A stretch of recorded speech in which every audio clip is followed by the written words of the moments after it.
हमारे राम मंदिर का इनॉग्रेशन है, लेकिन इसकी हिस्ट्री क्या है? ये 22 जनवरी की घटना बहुत महत्वपूर्ण घटना है हमारे सभ्यता के इतिहास में। ईरान है, फिर अफ्रीका है, ऊपर यूरोप है, रशिया है, इसके अलावा north America, south America. Abrahamic invasion के बाद इनको पूरी तरीके से नष्ट कर दिया गया, इनके ऊपर नए धर्म लादे गए। पर भारतीय सभ्यता विश्व में एकमात्र ऐसी बड़ी सभ्यता है जो इस इन्वेजन से बाहर निकली है। तो हमारा रेजिस्टेंस का इतिहास बहुत पुराना है। अगर आप देखेंगे तो एक ऐसा समय था 90s में, रथ यात्रा के बाद, जब मुस्लिम पक्ष राज़ी हो गया था कि लैंड में हिंदू टेम्पल बनना चाहिए। पर फिर ये मार्क्सिस्ट हिस्टोरियन आए और उन्होंने मुस्लिम पक्ष को भड़काया कि नहीं, यहाँ कभी मंदिर था ही नहीं, तो कोई अवशेष नहीं है, तो आप लोग विरोध करिए। इजराइल बहुत पावरफुल देश है, पर क्या वो अपना मंदिर बना पा रहे? नहीं बना पा रहे। ये क्रिश्चियन देश बहुत पावरफुल है, पर क्या वो टर्की से अपना चर्च छोड़ा पाए? नहीं छोड़ा पाए। हम एकमात्र सभ्यता है जिन्होंने अपने मंदिर को, जहाँ एक मस्जिद बन चुका है, उसको छुड़ाया है और पुनर्निर्माण किया। तो 2024 से अब आने वाले 20-25 साल जो हम अमृतकाल मोदी जी बोल रहे हैं, इसमें भारतीय सभ्यता का विस्तार होगा। नमस्ते and welcome to a brand new episode of driving change. आज का एपिसोड बहुत इमोशनल होने वाला है, आज का एपिसोड बहुत इंटरेस्टिंग होने वाला है। और आज का जो ये हमारा पॉडकास्ट है, ये एक ऐसे इवेंट के बारे में है जो कुछ लोगों के लिए कंट्रोवर्शियल है, लेकिन भारत और भारतीयों के लिए ये बहुत इंपॉर्टेंट है, क्योंकि हम बात करने वाले हैं राम मंदिर की। राम मंदिर की हिस्ट्री क्या है, इसकी इकोनॉमिक्स क्या है, सनातन धर्म से क्या रिलेशन है, हिंदू सिविलाइजेशन से क्या रिलेशन है, और ओवरऑल सनातन इकोनॉमी क्या है। तो हम लोग ने ये सोचा है कि हम इस बहुत बड़े टॉपिक को अलग अलग पार्ट्स में डिवाइड करेंगे, लेकिन आज हम जिस टॉपिक के बारे में बात करने वाले हैं वो स्पेसिफिकली राम मंदिर क्यों और इसकी हिस्ट्री क्या है।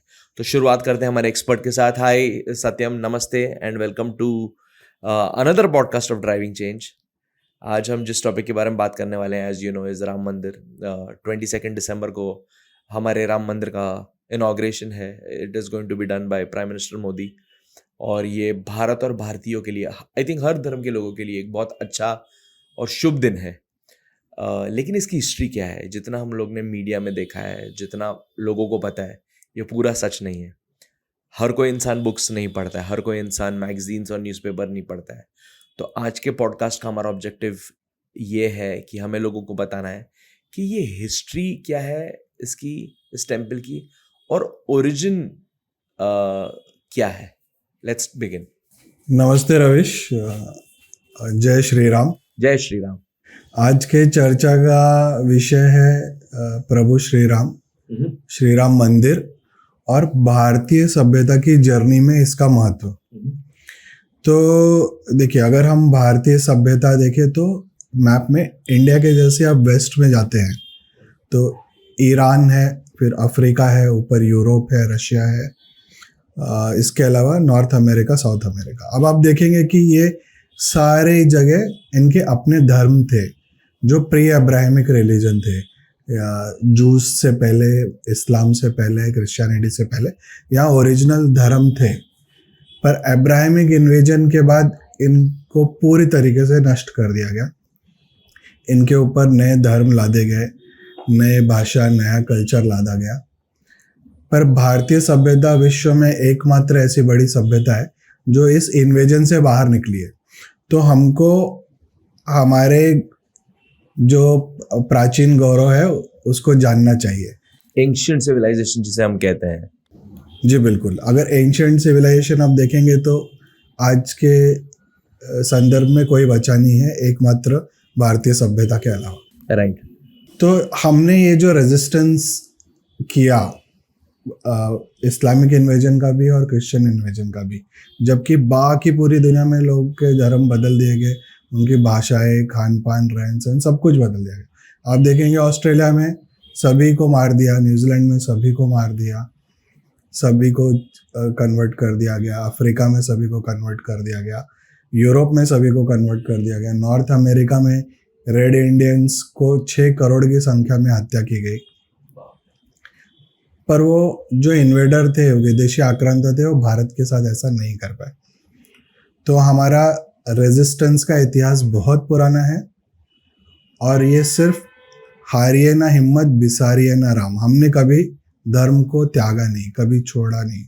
हमने अपना जीवन का बलिदान किया, पर धर्म का त्याग नहीं किया। तो अगर आप देखेंगे कि इसमें श्री राम का क्या महत्व है, तो शास्त्र कहते हैं, अयोध्या कांड में ये आता है, वाल्मीकि रामायण में, रामो विग्रहवान धर्म, कि राम स्वयं धर्म के विग्रह है। तो राम ने धर्म को स्थापित किया, धर्म को जी कर।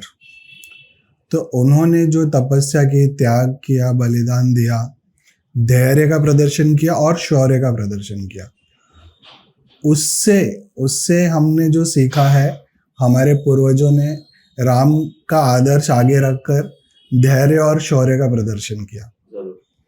जब वो बैटल ग्राउंड में थे तो वहाँ पे उन्होंने शौर्य दिखाया। और जब हमारे एक ऐसा काल आया जब इन्वेजन, मुस्लिम आक्रांता बहुत आ गए थे, उसके बाद जब हमारे मंदिर टूटे, हमारे गुरुकुल नष्ट हुए, उसके बाद भी राम के नाम से हमने ये यात्रा तय की। उसके बाद आप देखेंगे कि भक्ति मूवमेंट आता है, कि जगह नहीं है पर सिर्फ राम का नाम लेने के लिए लोग इकट्ठा हो गए। लोगों को बांध के रखा उस धर्म ने, लोगों को बिखरने नहीं दिया, जबकि ऐसा कुछ किसी और सभ्यता में नहीं हुआ। सारी सभ्यता बहुत ही कम समय में अब्राहमिक कल्चर ने उनको निगल लिया, जबकि हजारों साल में भारतीय सभ्यता जिंदा रही, सिर्फ राम का नाम लेके आगे बढ़ती रही।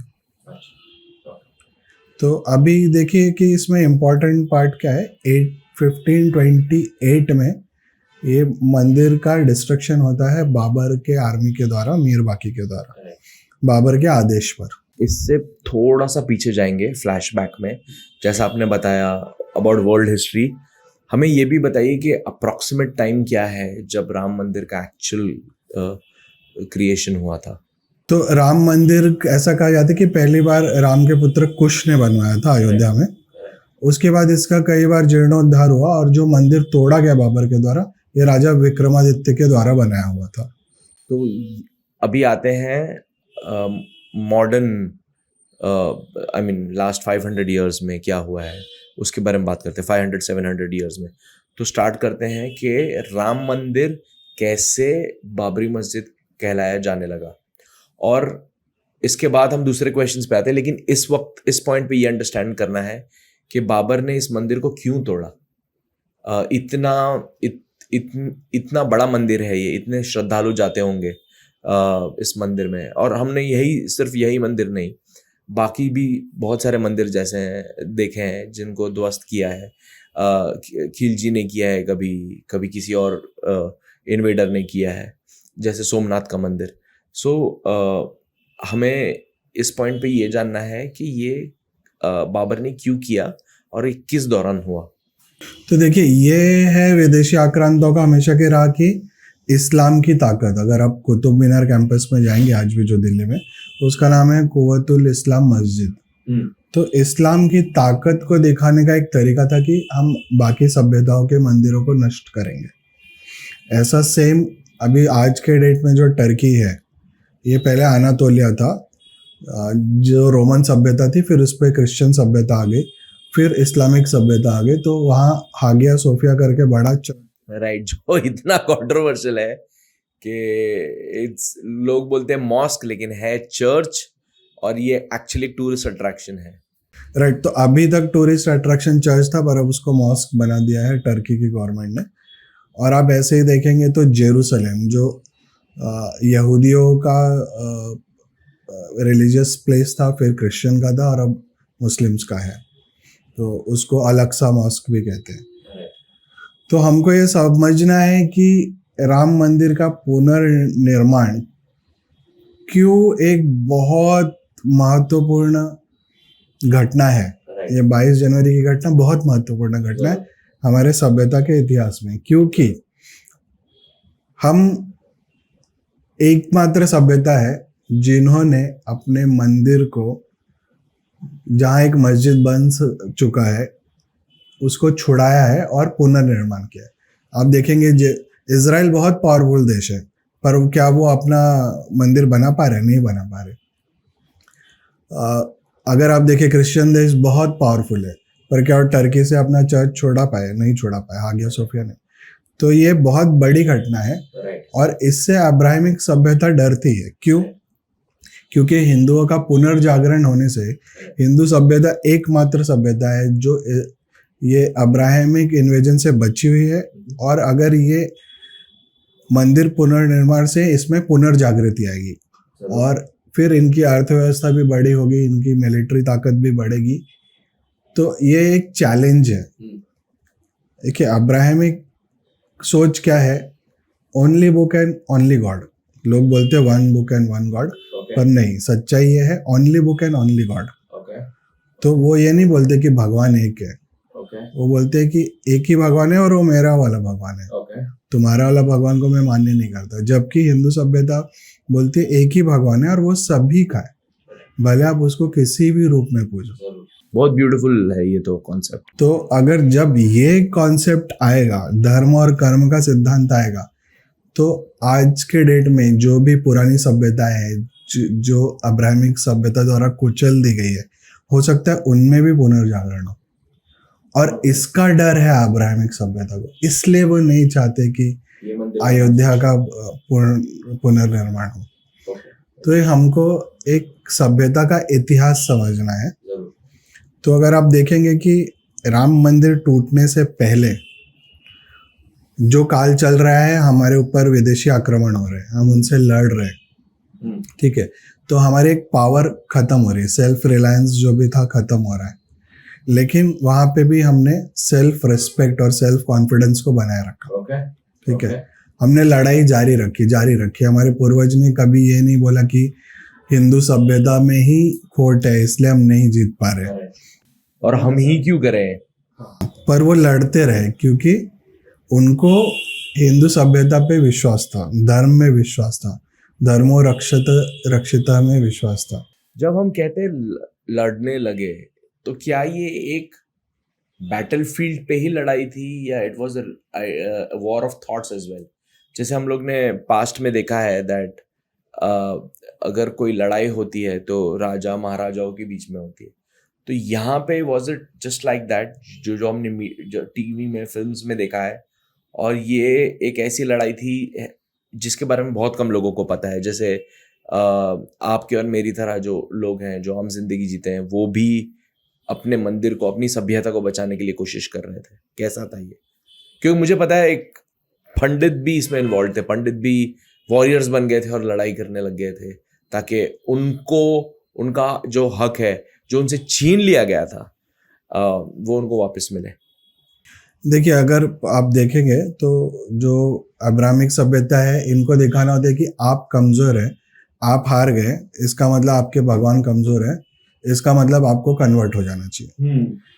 पर केवल भारतीय सभ्यता ने बोला कि नहीं, हम सेल्फ कॉन्फिडेंस भी था और रेजिस्टेंस पूरी तरह रहा। तो बैटलफील्ड में लड़ाइयाँ चालू थी। दूसरी तरफ भक्ति मूवमेंट के वजह राम नाम से समाज को जोड़े रखा। उस वक्त में जो भी कन्वर्जन हुए वो तलवार के शक्ति के जोर पे हुए। So am I right in saying that unfortunately आज भारत के काफी सारे नॉन हिंदू शायद इसलिए कन्वर्ट हुए थे क्योंकि किसी ने उनके सर के ऊपर तलवार रखी थी और कहा था कि बॉस तुम ये स्पेसिफिक रिलीजन को एक्सेप्ट करो नहीं तो तुम्हारी मौत पक्की। डेफिनेटली मेजॉरिटी ऐसे ही है। और इसलिए आप देखेंगे कि तबलीगी जमात करके कॉन्सेप्ट है इस्लाम में। ये लोग मुस्लिम जो बन चुके थे, जिनको पता था उनका पूर्वज हिंदू थे, वो वापस हिंदू बनने लगे थे, उनको रोकने के लिए ही केवल तबलीगी जमात बनी है। वो भी इंडिया में ही उसका स्टार्ट हुआ है। तो आप देखेंगे कि पूरी तरीके से हमारे कॉन्शियस में था कि हमारे पूर्वज हिंदू थे। अगर हम इस विषय पे आए कि सभ्यता और प्रभु श्री राम भारत की सभ्यता में उनका क्या महत्व है, तो जैसे मैं कह रहा था कि रामो विग्रहवान धर्म, राम धर्म के प्रतीक है और धर्म की रक्षा करना राष्ट्र का कर्तव्य है और राष्ट्र की रक्षा करना राज्य का कर्तव्य है। तो अगर राष्ट्र धर्म को नहीं बचाएगा तो राष्ट्र स्वयं नहीं बचेगा। इसलिए गवर्नमेंट, राज्य सत्ता का काम है कि वो राष्ट्र का संरक्षण करे और राष्ट्र का काम है कि वो धर्म का संरक्षण करे। तो ये राष्ट्र में हम सब आते हैं, हम इंडिविजुअल पब्लिक भी आती है। तो सभी को अपने धर्म का, अपने ड्यूटी का पालन करना है ताकि राष्ट्र तब सुरक्षित रहेगा जब धर्म सुरक्षित रहेगा। तो अभी आप देखेंगे इसमें ये जो जर्नी है, तो हिंदू सभ्यता का क्या महत्व है कि ये डेमोक्रेसी जैसी है। ये आपको स्व को जानना, स्वयं को जानना है। बाकी रिलीजन जो है, धर्म नहीं, बाकी लोग रिलीजन जो है उनमें इंडिविजुअल की कोई वैल्यू नहीं है। ये पूरा ग्रुप थिंक है, उसमें इंडिविजुअल का कोई महत्व नहीं है। और मैंने ऐसा देखा है, I am not going to take a particular name of a religion, लेकिन जब हम उनने सवाल करते हैं तो उनके पास उसका जवाब नहीं होता है। और ये जवाब तब नहीं होता है जब बेस या रूट क्लियर ना हो। और जैसे आपने बोला, बहुत इंटरेस्टिंग था, वो था दैट बाकी रिलीजन है, ये धर्म है। तो इसके ऊपर थोड़ा अगर हम एलैबोरेट करेंगे। सो देखिए, धर्म में क्या है कि आपको इंडिविजुअलिस्टिक सोच है, आप चैलेंज करते हो, आप क्वेश्चंस प्रेजेंट करते हो। जैसे हम तर्क करते हैं, तो आप चैलेंज कर सकते हो। या पूरा हमारे जो भी स्क्रिप्चर है सब क्वेश्चन आंसर फॉर्मेट्स में हम देखें। बिल्कुल। तो आप पूरी तरीके से स्वतंत्र चैलेंज करने को और सेटिस्फैक्टरी आंसर आपको मिलना चाहिए, तब आप तार्किक रूप से किसी सोच को मानोगे। लेकिन रिलीजन में ऐसी व्यवस्था नहीं। रिलीजन है ओनली बुक ओनली गॉड। जो हमने बोल दिया इसको आप क्वेश्चन नहीं कर सकते। जो बुक में लिखा है यही कंप्लीट नॉलेज है। तो नॉलेज का एवोल्यूशन नहीं है। इसलिए आप देखेंगे कि बाहरी देश में विज्ञान तब तक नहीं बढ़ा जब लोग वो उनके रिलीजन से हटे नहीं। पर भारत में knowledge system is part of धर्म। इसलिए आज अब्रॉड में लोग योगा सीख रहे हैं, which is a part of our Vedas, which is a part of our civilization. लोग आज, बहुत सारे लोग अब्रॉड में, यूरोप में, जो सालों से for hundreds of centuries meat खाते थे, उनका मीट कंजम्पशन खत्म हो गया है। रशिया, घाना ऐसी 2 कंट्रीज है जहाँ पर सनातन धर्म का प्रचार और एक्सेप्टेंस लोगों की तरफ से है। इंटरेस्टिंगली राधिका दास नाम के एक भजन सिंगर हैं, राधे, और वो चर्चेज में, बहुत इंटरेस्टिंगली चर्चेज में भजन कीर्तन करते हैं। और एक ये बहुत इंटरेस्टिंग बात है कि Christianity is on a high decline, specially in a country like UK. तो ये इसकी वजह से हो सकता है कि क्या इनका बेस या रूट वीक है।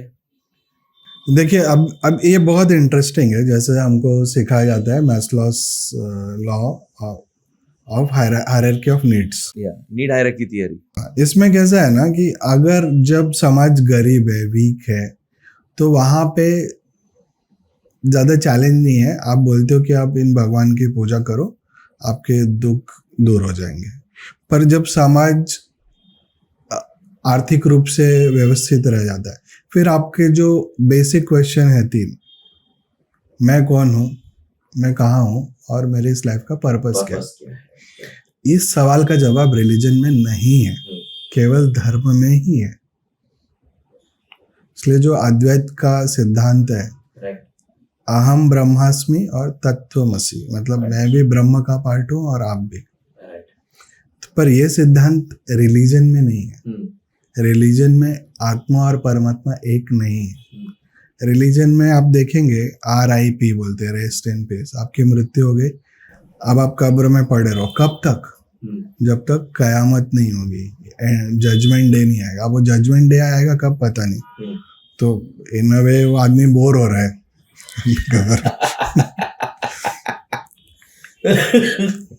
Oh my God, oh my भगवान, सॉरी।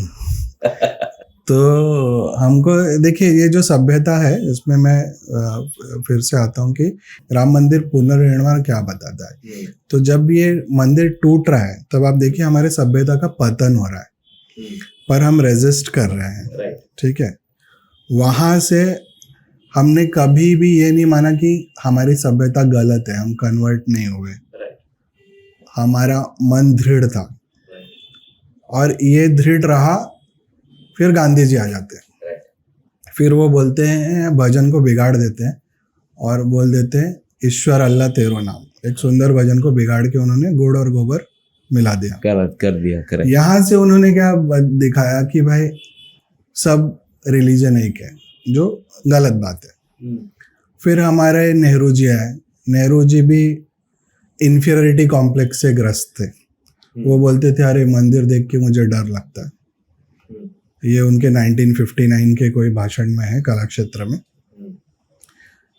पर मुझे ताजमहल सुंदर लगता है। तो अपने मन से वो ये हारे हुए लोग हैं। इन्होंने किसी और सभ्यता को बड़ा माना है और भारतीय सभ्यता को छोटा माना।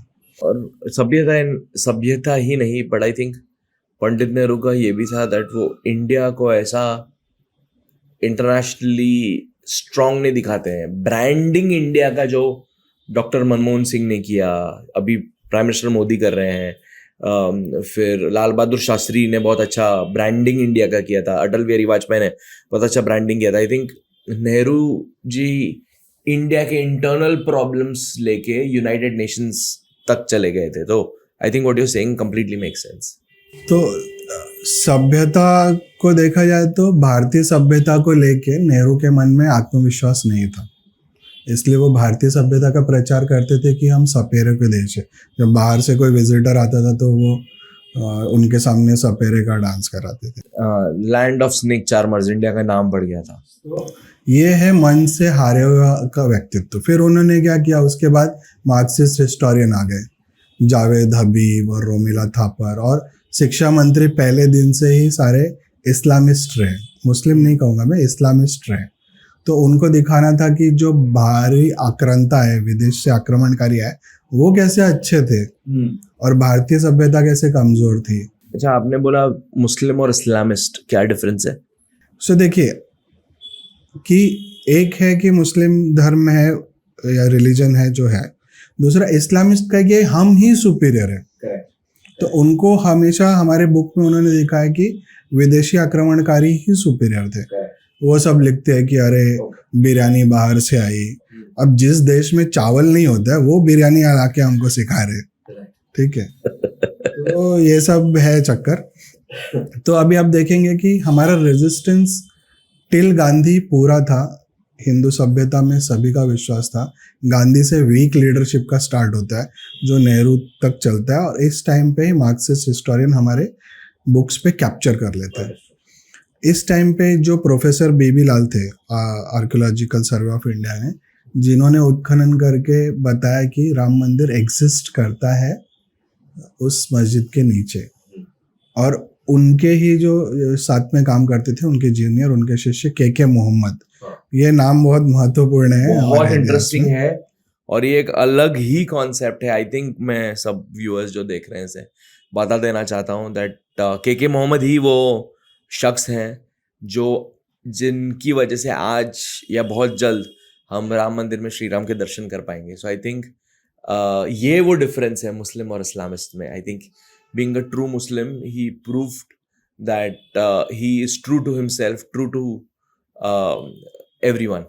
तो उन्होंने के मोहम्मद ने सच का साथ दिया। उन्होंने बताया कि वहाँ मंदिर में जो प्रतिमाएं मिली हैं, जो पिलर्स मिले हैं, वहाँ पे जो हिंदू शुभ चिन्ह होते हैं 8 प्रकार के, वो सभी मिले हुए हैं वहाँ पे, फिजिकली मिले।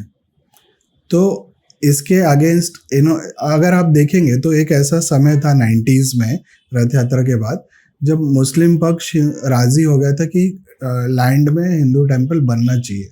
पर फिर ये मार्क्सिस्ट हिस्टोरियन आए और उन्होंने मुस्लिम पक्ष को भड़काया कि नहीं, यहाँ कभी मंदिर था ही नहीं, तो इनका कोई अवशेष नहीं है, तो आप लोग विरोध करिए। तो इस तरीके से जनता को गलत इतिहास बताया गया। तो अब आप देखेंगे कि अब मंदिर की पुनर्स्थापना हो रही है, इसमें एक पुनर्चेतना पुनर्जागरण है। तो मैं एक फिल्म का रेफरेंस लेना चाहता हूँ यहाँ। अब देखेंगे एक फिल्म है गोविंदा की शायद स्वर्ग, उसमें राजेश खन्ना बहुत पैसे वाला है, उसका एक बंगला है, उसका एक परिवार है, और ये Govinda as a maid, as a housemaid तरह से काम करता है, और फिर वो मुंबई जाता है और फिर बाद में फिल्म स्टार बन जाता है, और फिर तो अलग हो जाते हैं, राजेश खन्ना के बुरे दिन चालू हो जाते हैं। पर जब उसके पास पैसा आता है तो आप देखेंगे कि जो मैं आत्मसम्मान की बात कर रहा हूँ, अब पहले तो पैसा आया, इकोनॉमिक्स, इंडिया का इकोनॉमी स्ट्रांग हुआ, ठीक है, अब चाहिए सेल्फ रिस्पेक्ट, राइट। तो मंदिर का हमको चाहिए बनना, पूरी इज्जत। मंदिर का बनना एक फिजिकल विजुअल मीडियम है कि हमने हमारा सेल्फ रिस्पेक्ट गेन किया है। सही है। जबकि जेरूसलम पे यहूदी लोग अपनी पूजा पाठ पद्धति नहीं कर पा रहे, सोफिया हागिया सोफिया में क्रिश्चियन लोग नहीं कर पा रहे, उस दिन राम मंदिर का पुनर्निर्माण हो रहा है। अब हम गए हैं, सेल्फ कॉन्फिडेंस आया है, अब सेल्फ रिस्पेक्ट आया है, अब तीसरा कदम होगा सेल्फ रिलायंस। जब ये टूटा था तो भी इसी क्रम में टूटा था, ठीक है। इन्होंने हमारा सेल्फ रिलायंस तोड़ा, हमारे बिजनेसेस तोड़े, ब्रिटिशर्स ने और भी नुकसान किया, उसके पहले मुगल्स ने नुकसान किया इकोनॉमिक्स का हमारी। उसके बाद में हमारा सेल्फ रिस्पेक्ट ये गांधी और नेहरू जैसे लोगों ने कम किया, अपनी नज़रों में हिंदुओं को कम दिखाया, ठीक है। उसके बाद नेहरू ने इकोनॉमी को और बर्बाद किया। फिर 1990 में जो लिबरलाइजेशन हुआ उसकी वजह इकोनॉमी मजबूत हुई। अब नेक्स्ट स्टेप राम मंदिर बनने से सेल्फ रिस्पेक्ट आया है, और आत्मनिर्भर भारत हमको सेल्फ रिलायंस की तरफ ले जाएगा। तो ये जो सभ्यता का जर्नी है ये बहुत महत्वपूर्ण है, क्योंकि हम एकमात्र ऐसी सभ्यता है विश्व में जो पिछले 2000 सालों से रेजिस्ट कर रहे हैं। तो जो हमको किताबों में बताया गया कि अरे हर युद्ध हम हार गए, पानीपत 1 हार गए, 2 हार गए, 3 हार, नहीं, हम जितने युद्ध हारे उससे ज्यादा युद्ध हमने जीते। जब सिंध पे पहला आक्रमण हुआ, वहां से दिल्ली तक इस्लामिक फौजों को पहुंचने में 500 साल लगे। 500 साल? हाँ, उसके सामने अगर आप देखें 7th सेंचुरी में हुआ। यस, 7th सेंचुरी से 12th सेंचुरी लगा, राइट। इसके अगेंस्ट आप बाकी सभ्यता देखेंगे, 30 साल से 100 साल में सभी निपट गए, सब पूरा कन्वर्ट हो गया। यस, अब हम अगर 2000 सालों तक यहाँ हैं और अब हमको सेल्फ कॉन्फिडेंस और सेल्फ रिस्पेक्ट आ गया है, तो हम आत्मनिर्भर भारत से हम ज़्यादा दूर नहीं। तो हमारे ये जितने भी हमारे जो किंग्स थे जिनको हम हमारा आदर्श मानते हैं, महाराणा प्रताप, छत्रपति शिवाजी महाराज की हम बात करते हैं, संभाजी की हम बात करते हैं, गुरु गोविंद सिंह की, इन सब का योगदान है आज हमारे धर्म को बचाने में। और मुझे लगता है कि भारत के हर एक बच्चों को ये 3 हस्तियां, मैंने 4 हस्तियों का नाम दिया, लेकिन स्पेशली ये 3 हस्तियां, छत्रपति शिवाजी महाराज, महाराणा प्रताप और गुरु गोविंद सिंह के बारे में पता होना चाहिए, क्योंकि आई थिंक इनका बहुत बड़ा योगदान है हिंदू धर्म को बचाने में। डेफिनेटली। देखिए, अब अगर एज ए इंडिविजुअल हम सोचे कि भाई मेरा जन्म हो गया इस परिवार में, इस राष्ट्र में, ये सिर्फ एक रैंडम चीज़ है और कोई नहीं। इसके अपेक्षा अगर हम सोचे कि मैं इस प्राचीन भारतीय सभ्यता का हिस्सा हूँ और ये जो दिव्य भव्य परंपरा है इसका निर्वाहक हूँ, मेरे को इस परंपरा को आगे बढ़ाना है, क्योंकि सभ्यताएं तब आगे बढ़ती है जब एक जनरेशन से दूसरे जनरेशन में धर्म और कर्म के सिद्धांत को पास ऑन करते हैं, हमारे ट्रेडिशन को रखा जा रहा है।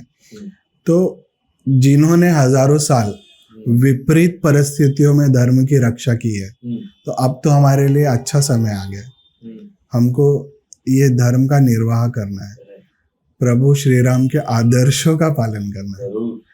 तो राम का नाम लेकर ये सभ्यता बहुत कठिन काल में बची थी, इसको बचाना, इसका विस्तार करना हमारी जिम्मेदारी। तो सभ्यता का यदि विस्तार होगा, अगर राष्ट्र धर्म का विस्तार करेगा तो राष्ट्र का विस्तार होगा, और राष्ट्र का विस्तार करने के लिए राज्य आगे आना चाहिए। अब ये राज्य और राष्ट्र और धर्म के संबंध में हम थोड़ा पीछे चलते हैं कि आप देखेंगे कि धर्म सत्ता का विस्तार तब होता है जब उसके पास राज्य सत्ता होती है।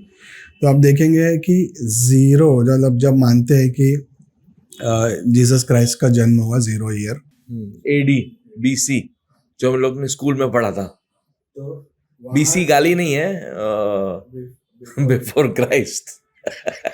एना डोमिनी मतलब year of age of our God. नहीं, क्लैरिफाई करना बहुत जरूरी है, क्योंकि नहीं तो कमेंट्स में लोग लिख देते हैं तुम गाली दे रहे थे। तो अभी आप देखेंगे कि वो 0 ईयर से अगले 400 साल तक क्रिश्चियन धर्म बहुत, मतलब क्रिश्चियन रिलीजन बहुत बढ़ा नहीं, क्योंकि इनके पास कोई राज सत्ता नहीं थी। उसके बाद जो आज का इस्तांबुल है, इसका नाम था कॉन्स्टेंटिनोपल। तो कॉन्स्टेंटिनोपल जो रोमन राजा था वो कन्वर्ट हो गया क्रिश्चियन रिलीजन में, फिर इनके पास राज सत्ता आ गई। अब उस राज सत्ता के ताकत से ये रिलीजन, क्रिश्चियन रिलीजन बहुत फैला। उसी तरह जो राज सत्ता आई इस्लाम धर्म में, उसके बाद उसका विस्तार हुआ। और मेसोपोटामिया, वो वहां पे क्या था, जो आज का ईरान है या इराक है? इराक है। तो यहाँ भी पहले प्राचीन धर्म थे जो फिर आक्रमण के बाद विलुप्त हो गए। तो आज के तारीख में आप देखेंगे तो जो क्रिश्चियन धर्म सत्ता है, इसका केंद्र यूनाइटेड स्टेट्स है, रोम नहीं है। पहले जो कैथलिक धर्म का प्रचार था, क्रिश्चियनिटी में कैथलिक का प्रचार हुआ, क्योंकि उनके पास पैसा था, पावर था। अब वो पैसा और पावर यूएसए के पास आ गया, तो आप प्रचार देखेंगे कैथलिक कम हो रहा है और प्रोटेस्टेंट ज्यादा हो रहा है। इवन प्रोटेस्टेंट लोग कैथलिक लोग को ही कन्वर्ट कर रहे हैं यूएसए में। मतलब क्रिश्चियनिटी के अंदर सब कन्वर्जन। यस। ये थोड़ा अजीब साउंड करता है, बट तो सिर्फ एक एग्जांपल देके यहाँ पे इसको छोड़ता हूँ। एक रो खन्ना करके यूएस में सेनेटर है, इंडियन ओरिजिन के। तो उनको लगा कि भाई हमको वोट नहीं मिलेगा अगर हम हिंदू रहेंगे, तो वो कैथलिक बन गए। फिर उनको रियलाइज हो रहा, अरे यूएसए में कैथलिक नहीं प्रोटेस्टेंट बना, तो वापस से प्रोटेस्टेंट्स भी बन गए। तो ये वहाँ पे देखिए, हम जैसा सोचते हैं कि नहीं सब कुछ सेक्युलर है, तो ऐसा सब कुछ दुनिया में सेक्युलर नहीं है। और अगर भारत की अर्थव्यवस्था का विस्तार होता है तो हमको धर्म सत्ता का विस्तार करना होगा। हमको वहाँ धर्म ले जाना होगा जहाँ पे ऑलरेडी बहुत से इंडियन ओरिजिन के लोग हैं। और इसके लिए मैं ये नहीं कहता हूँ कि हिंसा बिल्कुल नहीं होनी चाहिए, जैसे इस्कॉन बहुत अच्छा काम कर रहा है धर्म के प्रचार में। उसी माध्यम से मतलब हमको कॉन्फिडेंस दिखाना होगा हमारी सभ्यता में और इसका विस्तार करना होगा। आई थिंक इस्कॉन तो अभी जहाँ तक मैंने देखा है, यूरोप में, अफ्रीका में, अमेरिका में, ऑस्ट्रेलिया में बहुत अच्छी तरह से लोगों को बहुत क्लियर शब्दों में कह रहा है दैट सनातन धर्म is a way of life.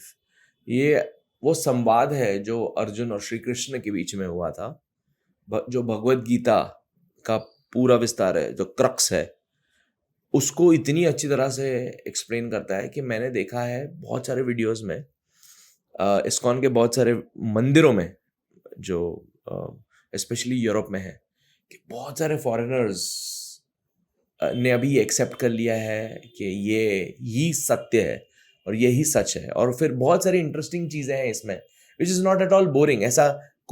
ऐसा नहीं है यहाँ पे कॉन्सेप्ट के लोग तुमको जकड़ के रखते कि तुमको ऐसा ही कपड़ा पहनना है, या तुमको यही खाना खाना है, या तुमको डांस अलाउड नहीं है, या ये अलाउड नहीं है ना वो अलाउड है। सो आई थिंक इस्कॉन की सबसे खूबसूरत बात यह है कि जब हम श्री हरे कृष्णा हरे राम बोलते हैं और लोग मेडिटेट करते हैं, तो वो जो ऑरा क्रिएट होता है वो तो एब्सोल्युटली अमेजिंग। आई थिंक उसका कोई डिस्क्रिप्शन शब्दों में नहीं है। दूसरी बात है, इस्कॉन में इतना अच्छा खाना मिलता है। उनका फूड प्रोग्राम जो है, जहाँ पर वो लोग आई थिंक 2.5 लाख से ज़्यादा लोगों को खाना खिलाते हैं। और अच्छी बात इस्कॉन की एक जो मुझे याद आ रही वो ये है दैट मैंने बहुत सारे लोगों को ब्रेक डांस, टेक्नो और अलग अलग किस्म के डांसेस करते हुए देखा है, श्री हरि का नाम लेते हुए। तो लोग एंजॉय कर रहे हैं अपनी तरह से, और कोई ऐसा रिस्ट्रिक्शन नहीं है। जगन्नाथ यात्रा निकलती है अमेरिका में, हमने देखा, और यूरोप के बहुत सारे जगहों में देखा। तो आई थिंक ये लोग बहुत अच्छा काम कर रहे हैं। सो क्या हम ये भी कह सकते हैं कि ये जो अभी एक रेवोल्यूशन या अपराइजिंग हो रहा है उसमें भी इस्कॉन का काफी अच्छा हाथ है? डेफिनेटली। देखिए, अगर भारत भूमि के बाहर उन्होंने बहुत अच्छा प्रचार किया है। और जैसे मैं कह रहा था कि जो बेसिक 3 क्वेश्चन है जो छोटे से छोटा बच्चे और बड़े से बड़े वृद्ध को है कि मैं कौन हूँ, मेरे लाइफ में पर्पस क्या है, मैं कहाँ हूँ, तो इसका उत्तर रिलीजन के पास नहीं है, केवल धर्म के पास है। और हिंदू एक धर्म है। हाँ, तो जो हिंदू धर्म में ये लोगों के जो चैलेंजेस है, ये जो क्वेश्चन है, इनको एड्रेस करता है। दूसरी बात, अब हम डांस से रिलेटेड मैं कुछ कहना चाहता हूँ। तो अब ये जो सेल्फ कॉन्फिडेंस और सेल्फ रिस्पेक्ट आया है, अब इसका विस्तार होता जाएगा। अब आप देखेंगे कि पिछले 3 दिन में, आज 14 दिन है, मोदी जी ने रोज सुबह एक भजन का लिंक ट्वीट करते हैं। ये सुंदर भजन है, यंग ऑडियंस को कनेक्ट करते हैं, सिंगर भी यंग है, धुन भी फास्ट है। प्लस आप देखेंगे कॉलेजेस में गाने बज रहे हैं, श्री राम जानकी बैठे हैं मेरे सीने में। तो ये एक सेल्फ रिस्पेक्ट है। पहले हम भगवान का नाम अरे पब्लिक में कैसे ले, हम अपने घर पे लेंगे, मैं धार्मिक नहीं हूँ, मैं स्पिरिचुअल हूँ, ये सब डायलॉग बहुत मारते थे। लेकिन अब धर्म पब्लिक में दिखेगा और फुल कॉन्फिडेंस के साथ दिखेगा। और आप देखते जाइए, आगे आगे आने वाले समय में लोग ऑफिस में तिलक लगा के फुल कॉन्फिडेंस से जाएंगे। ये सेल्फ कॉन्फिडेंस और सेल्फ रिस्पेक्ट का दायरा बढ़ता ही जाएगा। इसका और एक एग्जांपल दूंगा, विवेक रामास्वामी अभी यूएसए इलेक्शन में कंटेस्ट कर रहे हैं। मैंने रो खन्ना का एग्जांपल दिया, 2 बार क्रिश्चियनिटी में चेंज किया। निक्की हेले भी क्रिश्चियन बन चुकी है, भारतीय मूल की है। विवेक रामास्वामी को पूछा कि आप हिंदू है, आपको क्या लगता है कि जनता क्या आपको वोट करेगी? तो उन्हें बोला कि देखिए, मैं अब प्रेसिडेंट बनना चाहता हूँ, मैं पेस्टर नहीं बनना चाहता हूँ। तो उन्होंने बोला कि जो लोग धर्म बदल रहे हैं वोट के लिए तो गलत काम कर रहे हैं। तो मैं आपको सच बोल रहा हूँ, मैं हिंदू हूँ और ये मेरी मान्यताएं हैं, और जिसका अमेरिकन सभ्यता से कोई टकराव नहीं है। क्लैरिटी ऑफ थॉट उनके पास बहुत अच्छा है। तो ये जो सेल्फ कॉन्फिडेंस है और जो भारत में अब सेल्फ रिस्पेक्ट बढ़ रहा है हिंदू सभ्यता को लेके, एक पुनर्जागृति है। और राम मंदिर का निर्माण ये एक डेट स्टैंप है कि आप बोल सकते हैं कि ये पुनर्जागरण का साल है। तो 2024 से अब आने वाले 20-25 साल जो हम अमृतकाल मोदी जी बोल रहे हैं, इसमें भारतीय सभ्यता का विस्तार होगा।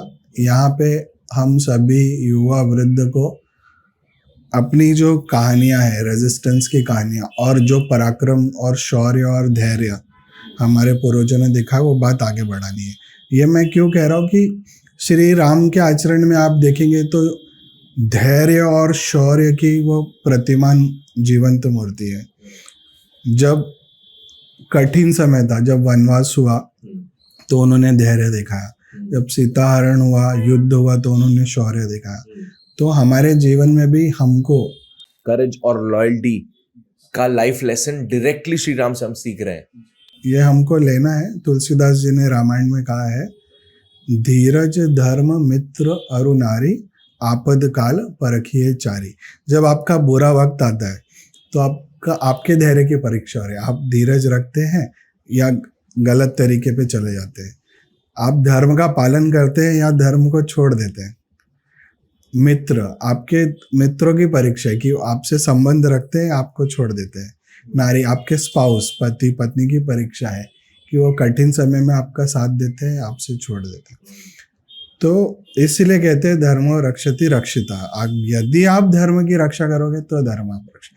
तो हमारा सभ्यता का कठिन समय चला गया है, अच्छा समय आ गया है, और हमको अपने समय और बलपूर्वक हमारी सभ्यता का विस्तार करना है। तो आप अपने धर्म में कॉन्फिडेंट रहें, आपकी जो बातें हैं वो दूसरों को बताएं। आप अपने मंदिरों में जाएं, कम से कम सप्ताह में एक बार मंदिरों में जाएं। और मंदिर इकोनॉमी एक अलग बड़ा विषय है, उसको भी हम एड्रेस करेंगे एक अलग पॉडकास्ट में। तो मंदिर एक सभ्यता का केंद्र रहे हैं। यहाँ पे आर्थिक गतिविधि भी है, मतलब ये फेस्टिवल के वजह, लोगों के मूवमेंट की वजह, टूरिज्म की वजह बिजनेस बढ़ता है। प्लस ये आपका कल्चरल एक्सपेंशन भी करते हैं, आपके नेक्स्ट जनरेशन यूथ को इन्वॉल्व करते हैं ट्रेडिशनल एक्टिविटी में। तो ये एक सभ्यता के विस्तार के महत्वपूर्ण केंद्र है। अब ऐसे ही अबू धाबी में फरवरी में पहला हिंदू मंदिर का उद्घाटन होने वाला है। तो ये सब हमारे सभ्यता के विस्तार के केंद्र हैं। तो हमको चाहिए कि जो भी हमारे आसपास पुराने मंदिर है उनका जीर्णोद्धार करें, वहाँ दिया जलाए, साफ सफाई करें। जैसे अभी मोदी जी ने बोला है कि मंदिरों में विशेष स्वच्छता का ध्यान देना चाहिए।